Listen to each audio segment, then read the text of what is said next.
নবী সাল্লাল্লাহু আলাইহি ওয়াসাল্লামের জন্মকে আমরা চাইলে অনুসরণ করতে পারবো না, যে উনি যেভাবে জন্ম হয়েছেন, যে তারিখে হয়েছেন, ওই তারিখে আমি হব, এরকম কোনো অপশন নাই তো।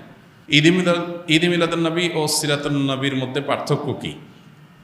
মিলাদুন নবী মানে হলো নবী সাল্লাল্লাহু আলাইহি ওয়াসাল্লামের জন্ম, আর সিরাতুন নবী মানে হলো নবী করিম সাল্লাল্লাহু আলাইহি ওয়াসাল্লামের জীবনী, জীবনচরিত। তো সিরাতুন নবীর মধ্যে নবী সাল্লাল্লাহু আলাইহি ওয়াসাল্লামের জন্ম, মৃত্যু, শৈশব, বেড়ে ওঠা, আল্লাহর আদেশে নিজের জীবনের সব বিষয়গুলো এর মধ্যে আছে। সিরাতুন নবী মানে জীবন, জীবন ইতিহাসের মধ্যে সবই আছে।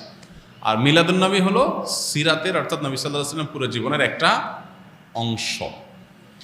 এটা হলো একটা পার্থক্য। আরেকটা বিষয় হলো যে মিলাদুন নবী এটা আসলে উদযাপন বা অনুসরণ করার বিষয় না।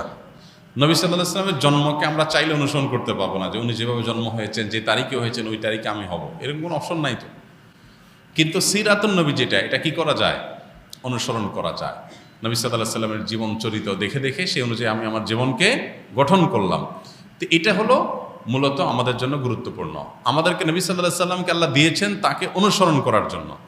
তাকে অনুসরণ করার নামগন্ধ নাই, কিন্তু তার মহব্বতের দাবি করে আমি যাচ্ছে তা করে বেড়ালাম, তো এটা আসলে ইসলাম হতে পারে না। অতএব আমাদেরকে নবী করিম সাল্লাল্লাহু আলাইহি ওয়াসাল্লাম অনুসরণ করার চেষ্টা করতে হবে।